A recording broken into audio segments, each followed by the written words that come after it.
আল্লাহ তাআলা আনহুর মাথা মোবারককে একটা তাস্তের উপরে রাখতে বলা হলো।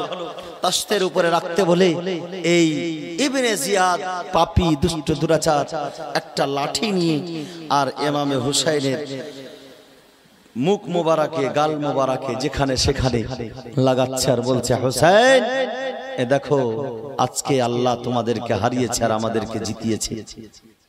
তাদের যা ভাষা তারা বলছে। আর সেই জায়গাতে একজন সাহাবী রাসূল ছিলেন যার নাম হচ্ছে হযরতে যায়েদ বিন আরকাম রাদিয়াল্লাহু তাআলা আনহু।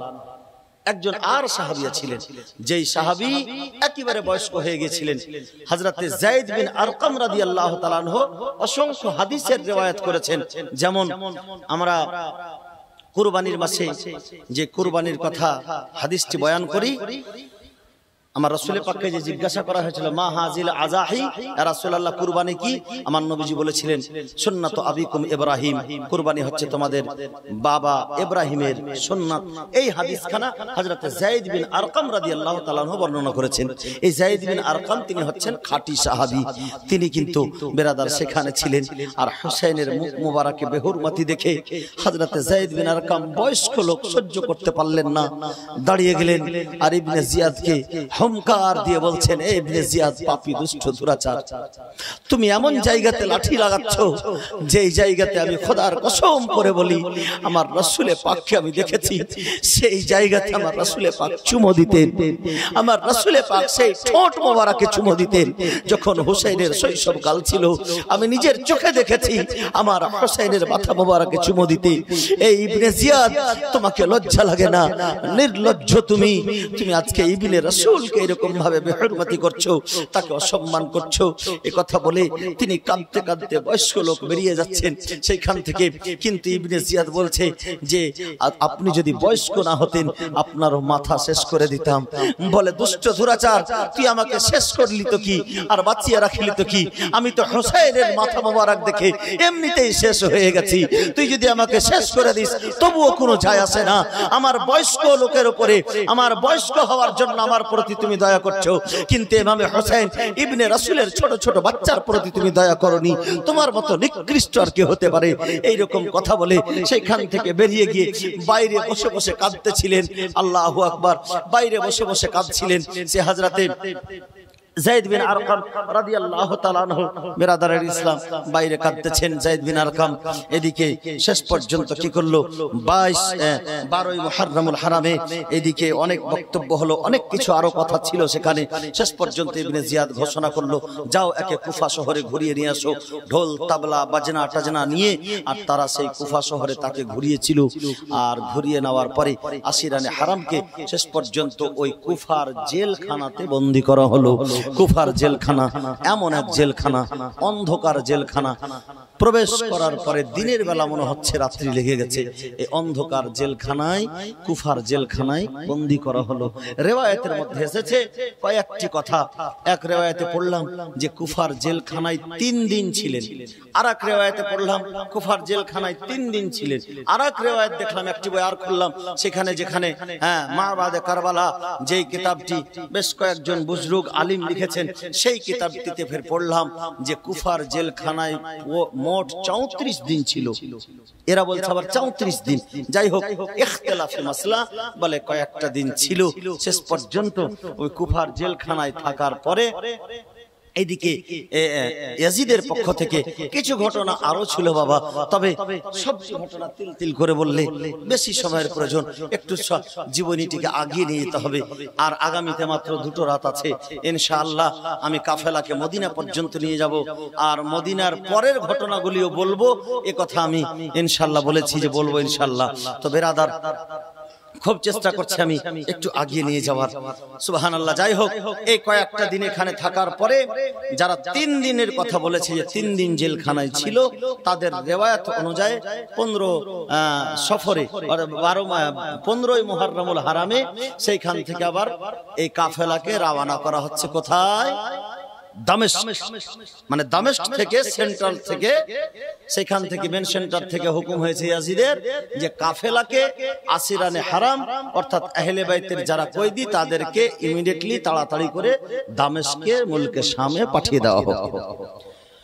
তো মুলকে শামে পাঠানো হচ্ছে বেরাদার, মুলকে শামে পাঠানো হচ্ছে। গতকালকে শাহাদাতের ঘটনা বললাম, আর আজকে শাহাদাত থেকে এই পর্যন্ত ঘটনা বললাম। একটু আর আগিয়ে নিয়ে যাব, তবে একটা কথা ওখানে থেকেছে, যে কথাটা হয়তো বলাটা প্রয়োজন। আপনারা হয়তো এর আগে শুনেছেন কি শুনেননি জানি না, অনেক তো জীবনী মানুষ শুনে। আমার হোসেনের পক্ষ থেকে কতজন টোটাল শহীদ হয়েছে জানা আছে কারোর? আছে জানা? নাই। একটা লোক 500 টাকা দিবেন হোসেনের মহব্বতে? এই হোসেনের জীবনীতে একটা লোক, কোনো একজন ব্যক্তি 500 টাকা দিবেন এই প্রশ্নটার উত্তর শোনার জন্য? ইমামে হোসেনের পক্ষ থেকে কুল টোটাল সমস্ত কিছু নিয়ে 151 জন হয়েছিল, আর 151 জনের মধ্যে 34 জন শহীদ হয়েছিলেন। সেখানে 34 জন শহীদ হয়েছিলেন কারবালার প্রান্তরে টোটাল। এবং বেরাদারের ইসলাম 34 জনের মধ্যে আহলে বাইতে আতহারের মধ্যে প্রায় বেরাজার 29 জন ছিলেন। 29 জনের মধ্যে আবার 17 জন শহীদ হয়েছিলেন। 17 জন শহীদ, 14 জন সেখান থেকে ফিরেছিলেন, এক রিওয়ায়াতে 12 জন ফিরেছিলেন। যাই হোক, 134 জন হুসেনের পক্ষ থেকে টোটাল শহীদ হয়েছিল। আর এই কাফিরদের পক্ষ থেকে, মানে এরাকে কাফির সবাইকে বলা যাবে না, তবে কেউ কেউ তাদের মধ্যে কাফির কুফর পর্যন্ত ছিল তাদের আকীদা। আর বেশিরভাগই সব মুসলমান ছিল, কলমা পড়তো, কিন্তু তারা পাপী, জাহান্নামী, জাহান্নামের কুকুর, একেবারে জাহান্নামের কুকুর। তারা জাহান্নামে যাবেই, দুনিয়াতেই তারা শাস্তি পাবে। তো এই জাহান্নামীরা, জাহান্নামীর দলের মধ্যে প্রায়, যেটা সার্চ করে আমি পেয়েছি, প্রায় 5000-এর উপরে লোক মারা গেছিল। কত? 5000। এরা কতজন ছিল? 22000 ছিল। মতান্তর রেওয়ায়াত, কেউ বলেছে 28000, কেউ 30000, কেউ 40000, আর বিশুদ্ধ মতে যেটা সেটা হচ্ছে 22000। তো 22000-এর মধ্যে 5000 এরা শেষ হয়েছিল। তো এদের মধ্যে 134 জন কারবালার প্রান্তরে যুদ্ধ করে শহীদ হয়েছেন, আর এদের মধ্যে 5000-এরও বেশি। মানে এক একজনের ভাগে কত পড়ছে এবার হিসাব করেন। সুবহানাল্লাহ। এক একজনের ভাগে প্রায় 37 টাকা থেকে বেশি মানুষ পড়ছে। মানে এক একজন 37 জন থেকে বেশি মানুষকে জাহান্নামে পাঠিয়েছে, সে আবার 3 দিনের ভুকা পেয়াসা। তার জন্য তো আলী একবার বলছিলেন, যদি 1 গ্লাস পানি আমার পেটে চলে যায় তো 22000 কেন 22 লাখ থাকলেও তাদেরকে ধূলিস্যুত করে দেব। জোরে বলুন সুবহানাল্লাহ। বেরাদারের ইসলামেরা 5000-এরও বেশি এরা শেষ হয়েছিল, জাহান্নামে গিয়েছিল। বেরাদারের ইসলাম সেই সময় তাদেরকে শেষ করা হয়েছিল। বাবাজি আমার, ভাইরা আমার, বন্ধুগণেরা আমার, এইবার এই কাফেলা হোসেনের মাথা মোবারক সমেত নিয়ে এই কাফেলাকে নিয়ে যাওয়া হবে কোথায়? ইয়াজিদের দরবারে দামেস্ক, মেন সেন্টার দামেস্ক। এই কুফা থেকে 1200 কিলোমিটার দূর। যেটা কিতাবের মধ্যে পেয়েছি লিখা, বইয়ের মধ্যে, সেটাতে লেখা হয়েছে 800 মাইল। আর 800 মাইল যদি লেখা হয় তার মানে 1200 কিলোমিটার। 1 মাইল সমান 1600 মিটার, মানে 1 কিলোমিটার 600 পয়েন্ট। মানে 1.5 কিলোমিটার থেকে একটু বেশি, 1 মাইল। তার মানে 1 কিলোমিটার যদি 1.5 কিলোমিটারের সমান, 1 মাইল সমান 1.5 কিলোমিটার যদি হয়, তো 800 মাইল সমান 1200 কিলোমিটার। তবে যিনি কিতাব লিখেছেন সেই সময়ে মাপার যন্ত্র হয়তো আলাদা ছিল, তিনি ওই হিসেবে কিতাব লিখেছেন বা মেপেছেন বা বুঝেছেন বা ম্যাপ দেখেছেন। কিন্তু এখন যে রাস্তা তৈরি হয়েছে, এই রাস্তা তৈরি অনুযায়ী এখন ইন্টারনেটের মাধ্যমে যেটা ডিস্টেন্স দেখাচ্ছে, এটা কিন্তু একেবারে প্রপার ডিস্টেন্স দেখাবে। এই ডিস্টেন্স অনুযায়ী 980 কিলোমিটার। কত কিলোমিটার? 980 কিলোমিটার এই কুফা থেকে দামেস্ক, ইয়াজিদের দরবার, সেই দামেস্ক যাবে এরা। 980 কিলোমিটারের মধ্যে 80টা শহর চেঞ্জ করে, শহর পার করে যাচ্ছে ওই দামেস্কে। বেরাদারের ইসলাম মুআজ্জাজ মুহতারাম, অনেকেই বলেছে যে 18 মঞ্জিল পার করছে, 18 বা 21 মঞ্জিল পার করে তারপরে যাচ্ছে। আর এক একটা মঞ্জিল মানে এক এক দিন, এক এক চলার পরে এক একটা মঞ্জিল দেয়।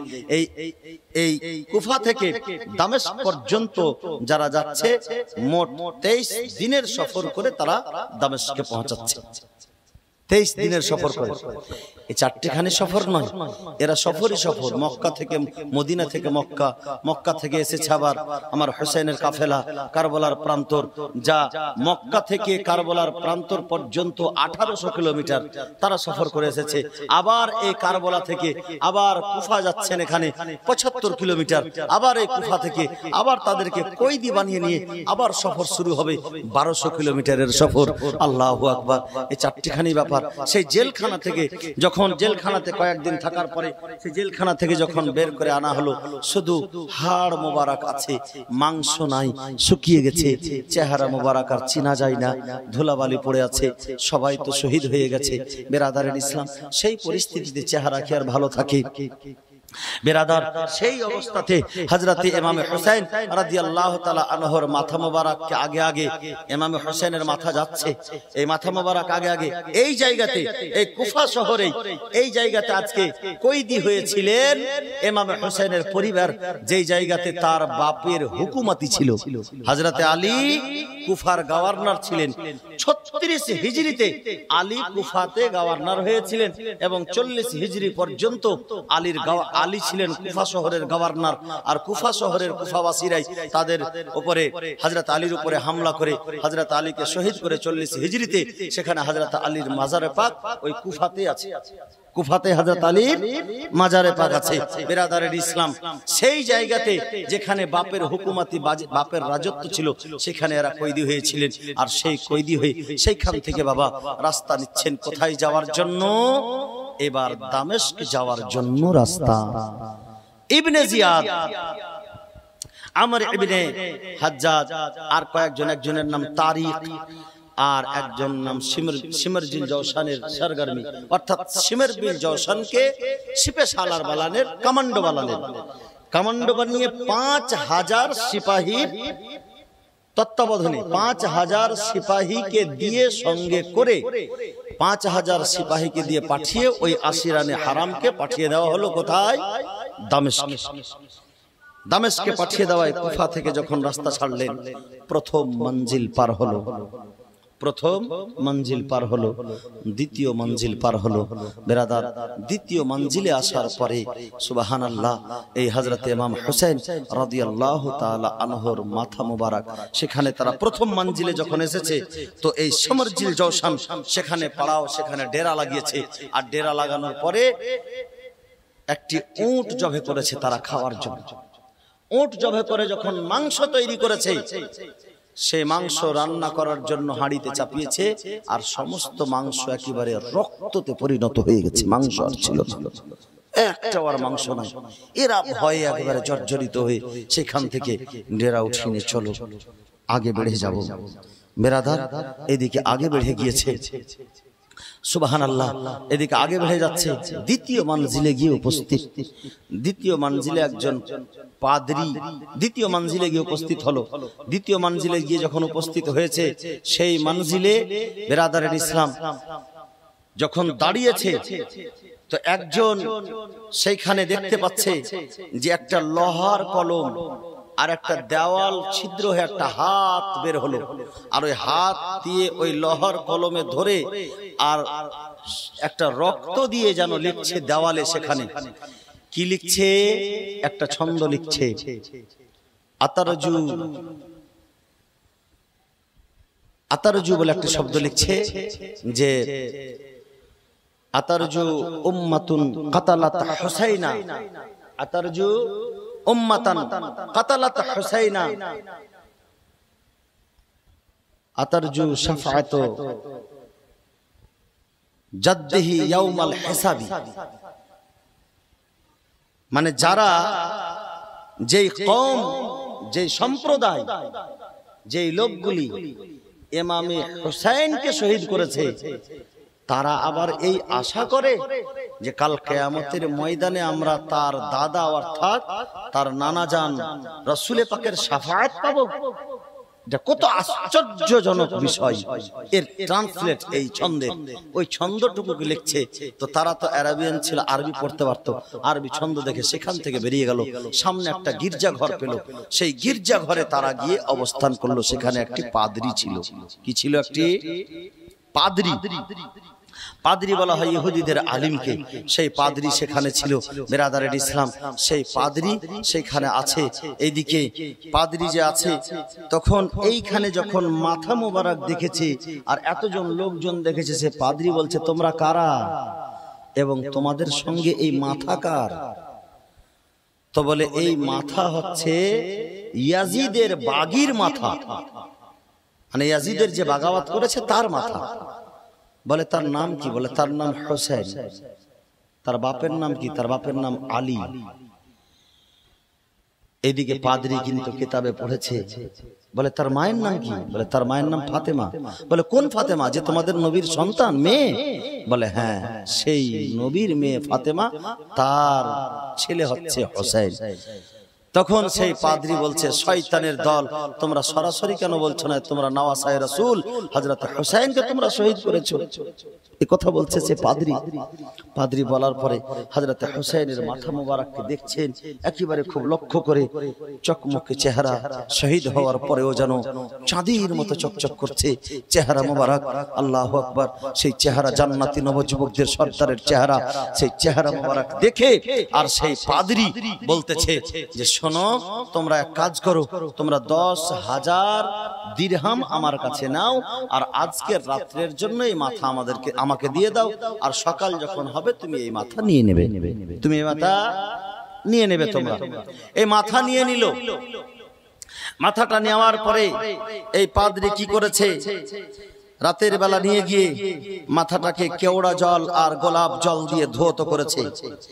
ধৌত করার পরে সুন্দর করে আতর গোলাপ দিয়ে জল দিয়ে সেই মাথা মুবারককে বেরাদারের ইসলাম যত্ন করেছে যে হোসেনের মাথা। তা সে যদিও ঈসা নবীর উপরে, মুসা নবীর উপরে ঈমান রাখতো, কিন্তু হোসেনের মাথা দেখে, সুবহানাল্লাহ, হোসেনের মাথা দেখে যত্ন করছে, কারণ আখেরি নবীর এটি মাথা।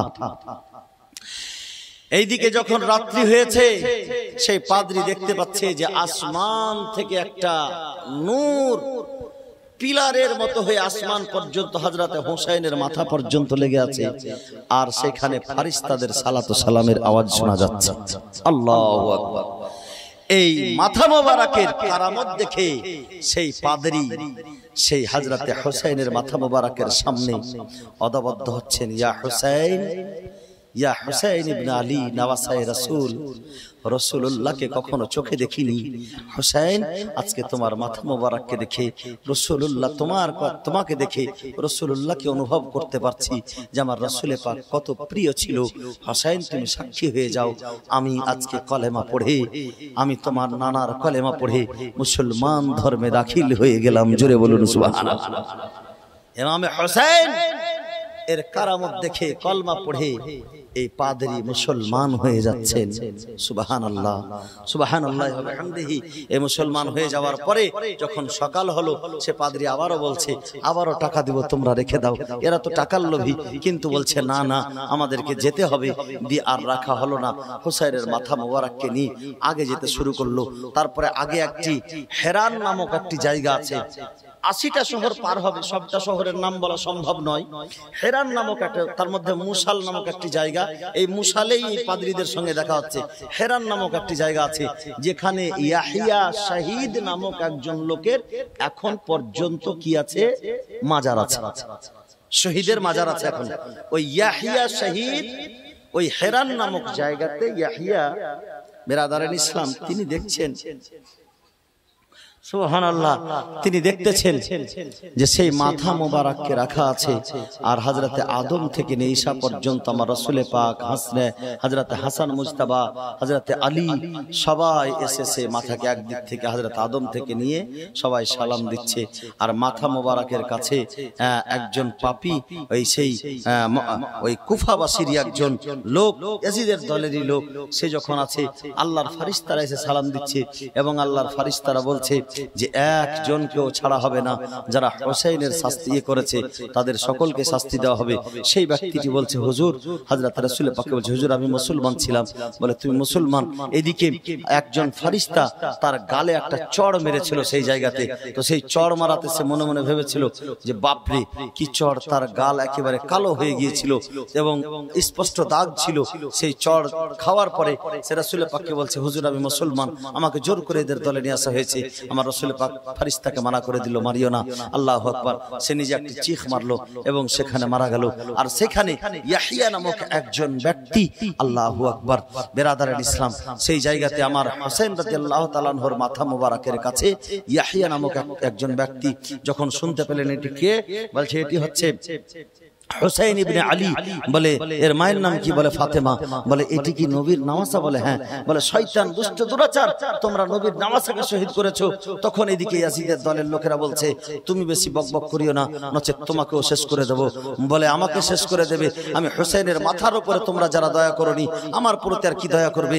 সেই ইয়াহিয়া ব্যক্তি, বেরাদারের ইসলাম, আমার হুসাইনের কাছে গিয়ে কলেমা পড়ে সুবহানাল্লাহ আর হুসাইনের পক্ষ হয়ে, হুসাইনের গোলাম হয়ে তাদের সঙ্গে তলোয়ারি বের করে নিয়েছে যুদ্ধ করতে লেগেছিলেন হেরান নামক জায়গাতে।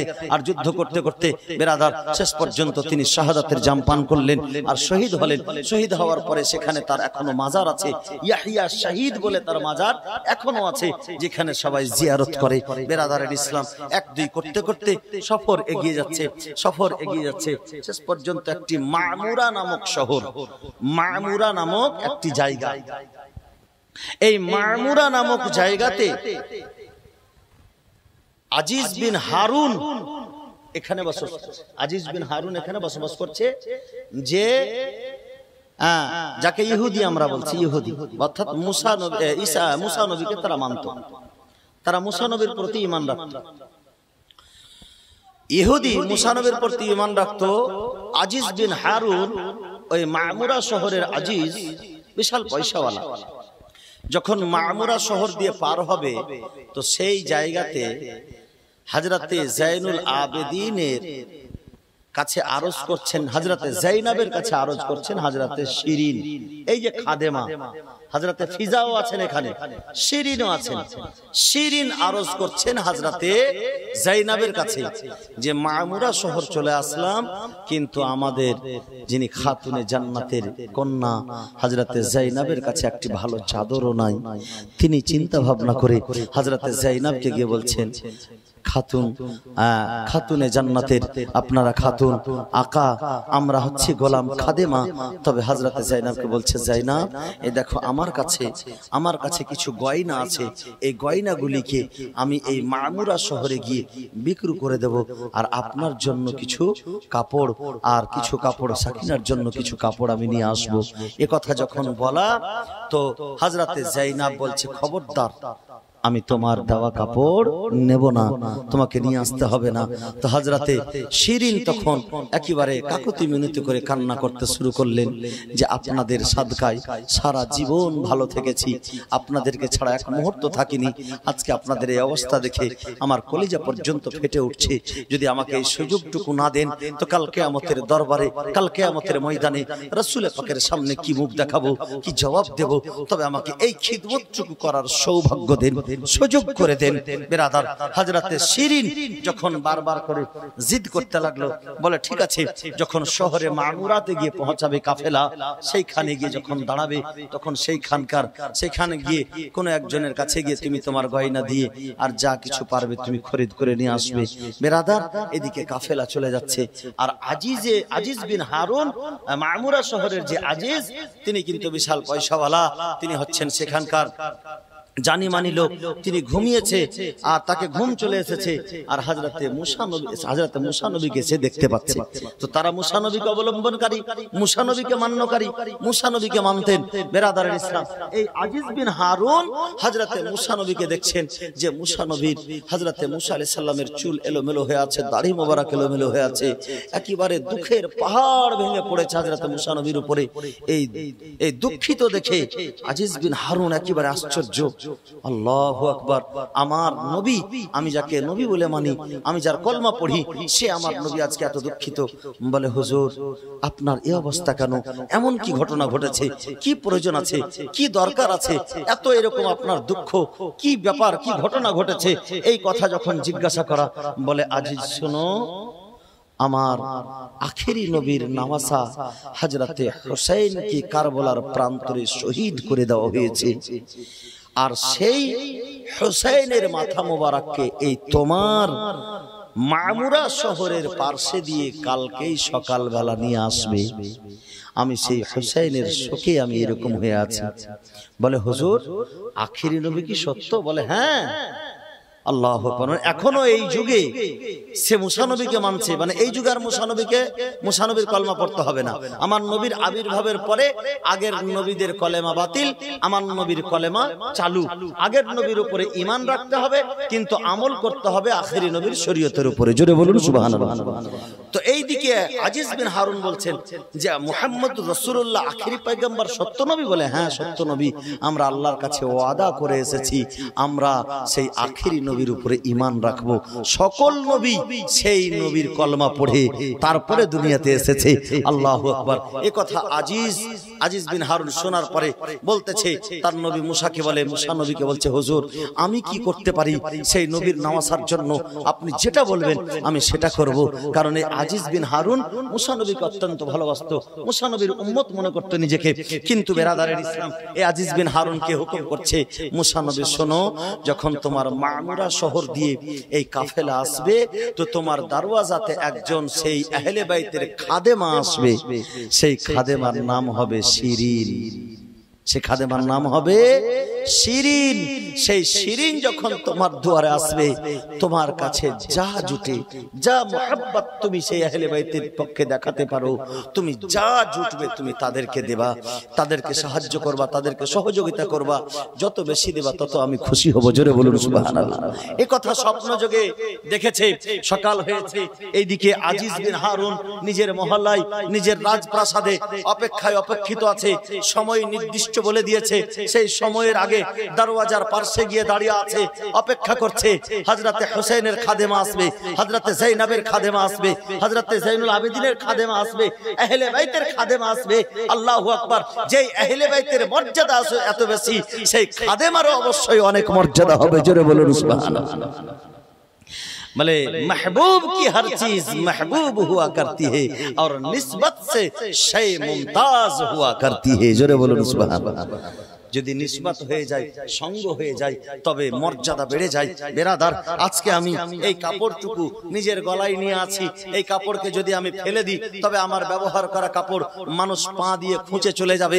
কিন্তু এই কাপড় দিয়ে যদি আমি জুসদান বানিয়ে নিই, আর এটা যদি কোরআনের কভার হয়ে যায়, কোরআনের জুসদান হয়ে যায়, তবে রাস্তায় যদি পড়ে থাকে অনেক মানুষ দেখার পরে সেই কাপড়কে উঠিয়ে আর চুমো দিয়ে বুকে লাগিয়ে তারপরে কোনো জলে গিয়ে নদীতে গিয়ে ঠান্ডা করবে বা কোনো ভালো জায়গাতে নিয়ে গিয়ে রাখবে। কিন্তু বেরাদার এমনিতে আপনার পরনের একটা গাঞ্জি যদি পড়ে থাকে তাকে পা দিয়ে খুঁচে যাবে, কিন্তু কোরআনের সঙ্গে যদি টাচ করা সেই জুসদান পড়ে থাকে তার সম্মান আলাদা ভাবে করবে। তার জন্য বলা হয়েছে নিসবত সে সেই মুমতাজ হুয়া করতি হে, যেই জিনিসের নিসবত যার সঙ্গে হয়ে যায় তার মর্যাদাও বেশি হয়ে যায়। জোরে বলুন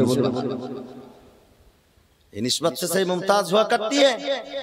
আজকে আমরা যে বসে আছি, এই যে মায়েরা যে বসে আছে, এই জায়গাটা মসজিদ নয়, এটাকে বলা হয় সম্পর্কে মসজিদ।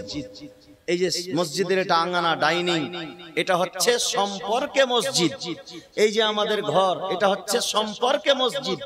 এটা মসজিদ নয়, অথচ পাড়ার মহল্লার 3 তলা 4 তলা 10 তলা বাড়ি চাইতো এই জায়গাটা উত্তম। জোরে বলুন সুবহানাল্লাহ।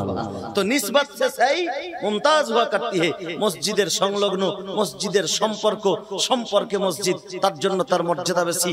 যারা আহলে বাইতের সঙ্গে প্রেম করে নাই তার মর্যাদা বেশি হয়ে যায়। আমার রাসূল পাক সাল্লাল্লাহু আলাইহি সাল্লাম বলেছেন, মাম্মাতা আলা আলি হুব্বে মুহাম্মাদিন মাতা শাহীদান, মাম্মাতা আলা আলি হুব্বে মুহাম্মাদিন মাতা মুমিনান। বলে আমার আহলে বাইতের সঙ্গে যারা প্রেম করে মারা গেল, যারা আমার আহলে বাইতের সঙ্গে ভালোবাসা করে মারা গেল, তারা হয় শাহীদের মরণ মরবে, নচেত মুমিন হয়ে মরবে। মুমিন হয়ে মরলেও জান্নাতি, শাহীদ হয়ে মরলেও জান্নাতি। বেরাদারের ইসলাম। আর যদি শত্রুতা করে মারা যায়, আমার রাসূল পাক বলেছেন যে মাম্মাতা আলা আলি বুগজে মুহাম্মাদিন মাতা কাফিরান, যে আমার আহলে বাইতের সঙ্গে শত্রুতা করে মরবে সে কাফির মরবে, সে কাফির হয়ে মরবে, কাফিরের মতো মরণ মরবে। আর দ্বিতীয় জায়গায় বলছেন যে হুররিমাত আলাইহিমুল জান্নাহ মান জালেমা আহলে বাইতি, যে আমার আহলে বাইতের উপরে জুলুম করলো তার উপরে আল্লাহর জান্নাত হারাম হয়ে গেল। জোরে বলুন সুবহানাল্লাহ। সে কখনো জান্নাতে যাবে না। এই ইবনে জিয়াদের দলের লোকেরা তো জুলুমের পাহাড় ভেঙেছিল আহলে বাইতের উপরে। ওই শহরে মা'মুরাতে গিয়ে আজিজ বিন হারুন তখন অপেক্ষা করছে। কেন অপেক্ষা করছে? আহলে বাইতের খাদেমা আসবে, আহলে বাইতের খাদেমা আসবে। আল্লাহু আকবার। আমি আজকে আহলে বাইতের সেবা করতে পাবো। আমার মুসা নবী আমাকে স্বপ্নে বলেছে। আল্লাহু আকবার। বলে সেই গেটের দরওয়াজার কাছে কোন খাদিমকে না রেখে আজিজ বিন হারুন নিজে দাঁড়িয়ে আছে। আর যেমনই বাইরে থেকে একটু আওয়াজ দেওয়া, আজিজ বিন হারুন বলছে, শিরিন দাঁড়াও, আমি তোমার জন্য দরওয়াজা খুলছি। জোরে বলুন সুবহানাল্লাহ। শিরিন যখন নাম শুনেছেন আশ্চর্য হয়ে গেলেন। আমি এই মা'মুরা শহরে প্রথম এসেছি, আমাকে কেউ জানে না, আমার কোনো সম্পর্কের এখানে কোনো ব্যক্তি নাই, কোনো লোক নাই। আজকে এখানে এসেছি আর আমার নাম ধরে ডাকছে, এর মানে কি, এর মতলব কি? আমি কিছু বুঝে উঠতে পারছি না। যখন দরওয়াজা খোলা হলো, তিনি বলছেন, আপনি আমার নাম কি করে জানলেন? বলে, আজকে আমার স্বপ্নে মুসা নবী এসেছিলেন, আমি মুসা নবীকে মান্যকারী ব্যক্তি। মুসা নবী বলেছেন তোমার দরবারে শিরিন আসবে, তুমি আহলে বাইতের খাদেমা। বলে হ্যাঁ। বলে চলো আমাকে আহলে বাইতের কাছে নিয়ে চলো। জোরে বলুন সুবহানাল্লাহ। আমাকে আহলে বাইতের কাছে নিয়ে চলো। এদিকে আজিজ বিন হারুন আহলে বাইতের মুহাব্বতে গেলেন। সেইখানে হযরতে হোসেন রাদিয়াল্লাহু তাআলা আনহুর মাথা মোবারক যখন দেখেছেন, নজর পড়েছেন নূরানি চেহারা। আর এই নূরানি চেহারায় মনে হচ্ছে নূর বেরিয়ে আসছে। আর এদিকে তো মুসা নবীর কাছে শুনেছেন, স্বপ্নে দেখেছেন, হযরতে হোসেন রাদিয়াল্লাহু তাআলা আনহুর কাছে গিয়ে তিনি কলেমা পড়ে মুসলমান হয়ে গেলেন। জোরে বলুন সুবহানাল্লাহ। মুসলমান হয়ে গেলেন কলেমা পড়ে। আর নিজের পেয়াদা, নিজের চাকর বাকরকে হুকুম করলেন, যাও আর এই আহলে বাইতের জন্য যত কাপড় লাগে, যত যা লাগে তাড়াতাড়ি করে নিয়ে এসো, এদের সেবা করো। কাপড় চোপড় অনেক কিছু, বিভিন্ন কিছু দেওয়া হলো। এদিকে হযরতে জাইনুল আবেদিন রাদিয়াল্লাহু তাআলা আনহু তিনি বলছেন, জাইনুল আবেদিন হযরতে জাইনুল আবেদিন আলোচনা করছেন। জাইনুল আবেদিন সঙ্গে সঙ্গে বলছেন, শিরিন শোনো, আমি চাই যে এই আজিজে মিশরের সঙ্গে, এই আজিজে মা'মুরার সঙ্গে, অর্থাৎ আজিজ বিন হারুন এই লোকটির সঙ্গে আমি চাই তোমার নিকাহ পড়িয়ে দিতে। কি পড়িয়ে দিতে? আমাদের সঙ্গে তুমি অনেক সফর করেছো, যাও তুমি এবার নিজের জীবনটা একটু স্বাধীনতার সঙ্গে যাপন করো, তুমি নিজের জীবনটা যাপন করো। বলে এই মা'মুরা শহরের আজিজের সঙ্গে হযরতে শিরিনের নিকাহ পড়িয়ে দিচ্ছেন। কিন্তু হযরতে শিরিন কোনো মতে মানতে চাইছেন না। শেষ পর্যন্ত হযরতে উম্মে কুলসুম, বিশেষ করে উম্মে কুলসুম আর হযরতে সোহরবানুর খিদমত করতেন হযরতে শিরিন। যখন সোহরবানু বললেন যে শিরিন, জয়নুল আবেদিন যেটা বলছে, আমাদের তিনি এখন আমাদের দলের লিডার, তার কথা তুমি ফেলিও না, যাও আজিজে মিশরকে বিবাহ করে নিজের জীবনটা একটু সুখ নাও, নিজের জীবনে একটু সুখী হও। বলে আমার সেই সুখের প্রয়োজন নাই, যেই সুখে আপনাদেরকে আমি পাবো না, আপনাদের কাছে আমার থাকাটা অনেক ভালো লাগছে। হযরতে যায়েনাব তাকে বুঝালেন, বুঝিয়ে দেওয়ার পরে শেষ পর্যন্ত শিরিনের বিবাহ আজিজ বিন হারুনের সঙ্গে হযরতে জাইনুল আবেদিন করে দিলেন। বিবাহ করে তাদেরকে বিদায় দিলেন, তারা চলে যাও। তারা চলে গেল। এদিকে বেরাদার, এইবার কাফেলা মা'মুরা শহর পর্যন্ত পৌঁছে গেছে। কোথায়? মা'মুরা শহর পর্যন্ত পৌঁছে গেছে। এখানে পিছন দিকে নিয়ে গিয়ে দু চারটি কথা আর বলে প্রয়োজন হলে হয়তো এখানে কাফেলাকে রেখে আজকের মতো শেষ করব। শুনুন, পিছন দামেস্কে পৌঁছে দেবো, আর কিছুক্ষণ লাগবে, পৌঁছে দেবো? আচ্ছা, পৌঁছে দিচ্ছি। এদিকে পিছন দিকে একটু পিছনের দু চারটি কথা বলি। এই যে দলের মধ্যে যারা এসেছেন, এখানে ইমাম বাকিরও এসেছেন, ইমাম জাইনুল আবেদিনও এসেছেন, কিন্তু হযরতে হাসান মুসান্না এখানে কিন্তু আসেননি। হাসান মুসান্না আসেননি। তো এই হাসান মুসান্না কোথায় থাকলেন? হাসান মুসান্না, যে হাসান মুসান্নার হচ্ছেন হযরতে হাসানের সন্তান, আর জাইনুল আবেদিন হচ্ছেন হযরতে হোসেনের সন্তান। তো হাসানের সন্তান হাসান মুসান্না, আমরা যে হাসানি হোসেনি বংশধর যেটা দেখছি, এই বংশধর কিন্তু হোসেনি বংশধর এসছে হযরতে হোসেন থেকে, আর ওই জাইনুল আবেদিন থেকে। কারবালার প্রান্তরে তো সবাই শহীদ, জাইনুল আবেদিন ফিরে আসলেন, জাইনুল আবেদিন ইমাম বাকির, তাদের থেকে হোসেনি বংশ আসছে। আর হাসানি বংশ, হযরতে হাসানের সবাই সমস্ত সন্তান ওখানে কারবালাতে শহীদ হয়েছিলেন। শুধুমাত্র হাসান মুসান্না, যিনি কারবালার প্রান্তরে যুদ্ধে গিয়েছিলেন, কিন্তু সেই যুদ্ধে গিয়ে ক্ষত বিক্ষত হয়ে চাচার কাছে আল আতাস বলে এসেছিলেন, কিন্তু হযরতে হোসেন তাকে আর যেতে দেননি। ওই ক্ষত বিক্ষত হয়ে তিনি বেরাদার ইসলাম যুদ্ধের ময়দান থেকে এসে হযরতে হোসেন তাকে আর পাঠাননি। তিনি জখমি হয়ে, জখমি হযরতে হাসান মুসান্না কারবালাতেই ছিলেন, খিমাতে ছিলেন। এখান থেকে ওই দামেস্কে কুফাতে যখন আসলেন, তো কুফাতে সেইখানে হযরতে হাসান মুসান্নার একজন সম্পর্কীয়, মানে হযরতে হাসান মুসান্না, হযরতে হাসানের মুসান্নার একজন মামা হয় সম্পর্কীয়, যার নাম হচ্ছে আসমা বিন খারজা। আসমা বিন খারজা, ওই আসমা বিন খারজা তখন হাসান মুসান্নাকে কি বলে যে আমান দিয়েছিল। আমানের কথাটা কালকে বুঝিয়েছিলাম, মানে আশ্রয় দিয়েছিল।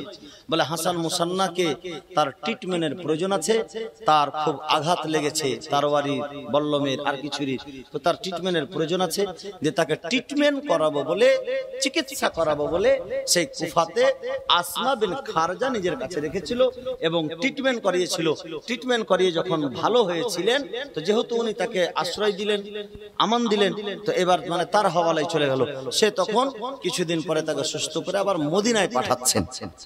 ইনি কিন্তু আর দামেস্কে যাচ্ছেন না, যান না, ইনি কুফা থেকেই মদিনা।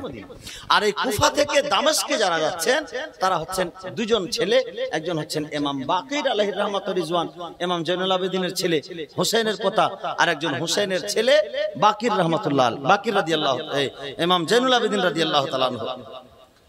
হযরতে জাইনুল আবেদিন রাদিয়াল্লাহু তাআলা আনহুর আবার স্ত্রী হচ্ছে হযরতে ফাতেমা। ওই ফাতেমা যে হচ্ছে হযরতে হাসানের মেয়ে, আর হযরতে হাসানের মেয়ে ফাতেমা এবং জাইনুল আবেদিনের সন্তান ইমাম বাকির। এরা যাচ্ছেন কোথায়? দামেস্কে। মামুরা শহর পার হয়ে গেল। মামুরা শহর মানে এখানে, এই মামুরা শহরটি হচ্ছে আপনার দামেস্ক সংলগ্ন। এই মামুরা পার করলেই দামেস্ক ঢুকে যাবে, প্রবেশ করে যাবে। এই মামুরা থেকেই ইয়াজিদের কাছে সংবাদ পাঠানো হচ্ছে যে আসিরানে হারাম, কারবালার প্রান্তরে যারাকে শহীদ করা হয়েছে, তাদের যাদেরকে কয়েদি করা হয়েছে, তাদেরকে নিয়ে আমরা প্রবেশ করছি দামেস্কে। যখন দামেস্কে প্রবেশ করছি বলছে, সফর করার পরে প্রায় 23 দিনের মাথাতে, প্রায় 23 দিনের মাথা, 23 দিন বা 21 দিনের মাথায়, মানে ওখানে আবার ওই দামেস্কে যাওয়ার আগে ওখানে আবার একটা গেট আছে দামেস্কে। ওই দামেস্কের গেটে ইয়াজিদের পক্ষ থেকে হুকুম আসলো যে দামেস্কের গেটে ওদেরকে দাঁড় করিয়ে দাও, দামেস্কের গেটে তাদেরকে দাঁড় করিয়ে দাও। এইবার এরা দামেস্ক শহরে ঢুকলো, কিন্তু রাজপ্রাসাদে এখনো ঢুকতে পাননি। ওই গেটটার নাম হচ্ছে বাবু সাআত। কি বললাম? বাবু সাআত নামক গেটে আসিরানে হারামকে নিয়ে এসে কারবালার প্রান্তরে যারা শহীদ হয়েছিল তাদেরকে নিয়ে এসে এই বাবু সাআতে দাঁড় করিয়ে দিল। এবং কেন দাঁড় করালো? দাঁড় করার কারণ হচ্ছে এটা যে ইয়াজিদ এইদিকে পুরো দামেস্কের যে রাজপ্রাসাদ চতুর্দিকে সাজে সুসজ্জিত করতে বলেছে, সাজিয়ে দাও, কুরসি লাগিয়ে দাও, বড় বড় যারা এখানকার রওসা রয়েছে, অর্থাৎ যারা বড় লোক রয়েছে, যারা মান্যগণ্য ব্যক্তি রয়েছে, তাদেরকে নিমন্ত্রণ করে ডাকা হোক এই তামাশা দেখার জন্য। আর সেই জায়গাতে বেরাদারান ইসলাম মুআজ্জাজ মুহতারাম হযরত ইমাম হুসাইনের কাফেলাকে সেই জায়গাতে দাঁড় করে রেখে, বাবু সাআদ দাঁড় করে রেখে এদিকে দামেস্কের রাজপ্রাসাদ সাজানো হচ্ছে। কিতাবের মধ্যে যেটি লেখা আছে যে সেই জায়গাতে বাবু সাআতে 1-2 ঘন্টা নয়, প্রায় 36 ঘন্টা কাফেলা দাঁড়িয়েছিল। কত ঘন্টা বললাম? 36 ঘন্টা। 24 ঘন্টায় একটা দিন আর একটা রাত হয়। 24 ঘন্টা পার করার পরেও টোটাল 36 ঘন্টা ওখানে দাঁড়িয়ে থেকেছে। 1.5 দিন চাইতে বেশি। এই 36 ঘন্টার মধ্যে ইয়াজিদ পুরোপুরি সাজে সুসজ্জিত করছে। আর সাজে সুসজ্জিত করার পরে বেরাদারের ইসলাম 23 দিনের মাথায় আজকে কারবালার প্রান্তর থেকে সফর মাসের এদিকে 15ই মুহররমে বলে রাস্তা ছেড়েছে। আর 15ই মুহররম থেকে নিয়ে সফর করতে করতে বেরাদারের ইসলাম ওই সফর মাসের প্রায় 8 তারিখে এসে 8 তারিখে এসে উপস্থিত হচ্ছে কোথায়? দামেস্কে। কিন্তু বেরাদার অন্য মতামত আছে 23 তারিখে সফর মাসের, আবার কোন কিতাবে লিখছে ওই 8 তারিখে। কিন্তু বিশুদ্ধ মত যেটা 8 তারিখে অর্থাৎ 23 দিনের মাথায় ওই দামেস্কে পৌঁছে বাবু সাআতে এখন কাফেলা দাঁড়িয়ে আছে। আগামী কালকে ইনশাআল্লাহ এই কাফেলা ইয়াজিদের দরবারে যাবে। আর ইয়াজিদের দরবার থেকে ইনশাআল্লাহ আবার ওইখান থেকে মদিনা যাবে। মদিনাতে গিয়ে ইমাম হোসেনের মাথা সয়ে হবে ইয়াজিদের জেলখানা, যাবতীয় কিছু এক কথায় এই দামেস্কের যে ঘটনা আগামী কালকে ইনশাআল্লাহ বয়ান হবে। একবার দুরূদ পাক পড়ুন, আল্লাহুম্মা